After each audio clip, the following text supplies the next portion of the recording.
I'm a bad motherfucker. He said his kids are not ready to know what the Red Sox are. Yeah, I'll tell my kids about the Boston Red Sox when they're ready to learn about the Boston Red Sox. That was the bit. That's not for Target to decide. I don't know about baseball. That's what. All that's right. what So the U.S. Navy says 2 SEALs lost, not those kind of SEALs, Navy SEAls, lost seizing Iran weapons shipment for Houthis as Qatar urges focus on Israel-Hamas war.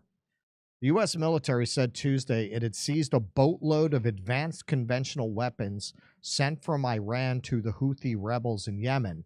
Evidence, according to the U.S. Central Command's General Michael Eric Kurilla, that Iran continues shipment of advanced lethal aid to the Houthis as they attack commercial vessels in the Red Sea. 2 U.S. Navy SEALs previously reported as lost at sea were directly involved in this operation, Kurilla, CENTCOM's commander, said in the statement, adding that an exhaustive search continued for the elite troops who had not been seen since the January 11 seizure of the Iranian boat. Defense officials told CBS News over the weekend that the missing sailors went overboard while attempting to board the Iranian vessel that was found to be carrying arms from Iran to Yemen. The boarding was carried out in rough seas, the officials said.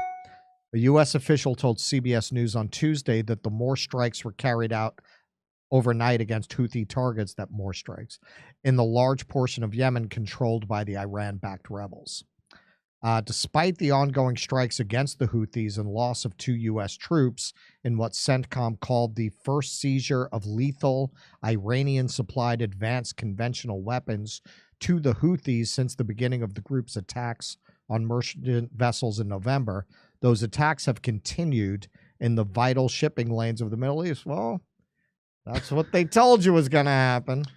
The Houthis have vowed to keep attacking ships they deem connected to Israel or its international allies, justifying the missile and drone launches as retaliation for the ongoing Israeli military operation in Gaza against the Iran-backed Palestinian militant group Hamas. On Monday, a missile struck a U.S.-owned commercial vessel in the Red Sea, causing a fire in a cargo hold, but no serious damage or casualties. A little different from Israel, I guess. A little different. The Prime Minister of Qatar, which has served as a valuable intermediary for the U.S., it was actually, fun fact, it was Qatar that Netanyahu would give suitcases full of cash to go into Gaza to fund Hamas. Even more than Roxanne Gay, he supported Hamas. He supported Hamas even more than the kids at Harvard. And now he's plagiarizing land. Yes. And is intermediary for the U.S. and Israel negotiations with Hamas throughout the Gaza war, suggested Tuesday that the efforts of the U.S. and its allies against the Houthis could prove futile, saying the Yemeni rebels' actions were rooted in the ongoing Gaza war and military action alone will not contain them.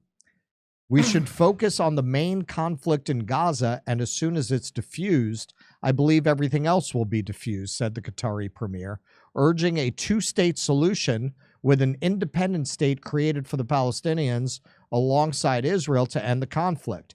What we have right now in the region is a recipe of escalation everywhere, Al-Thani warned, hinting at the threat of the ongoing war in Gaza escalating or manifesting in violence across the wider Middle East. Okay, so what do the Qataris say now that Netanyahu has definitively stated that they will not accept a 2-state solution, that they're going to occupy Gaza once they're done at best? Any thoughts, Keaton? Yeah, I mean, well, that's the big question, right? And that relates to what we were talking about in the previous segment. You know, the Houthis have been the only ones willing to take a stand here.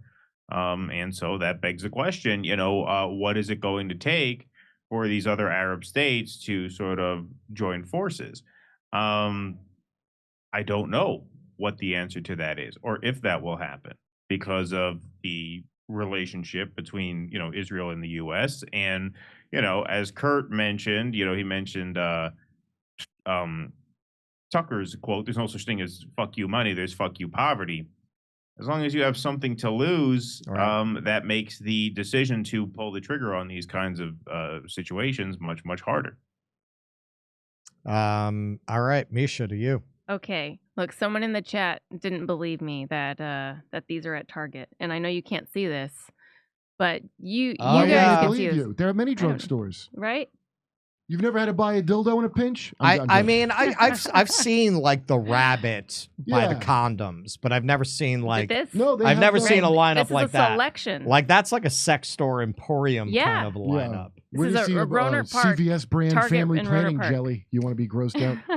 You wait until Um, they really get the AI perfected. Christos, can somebody get the certified American democratic values and the EU values list, please, so the rest of the world can plan ahead without any more changes? No, it's proprietary. Thank you, Christos. And back to Russ already.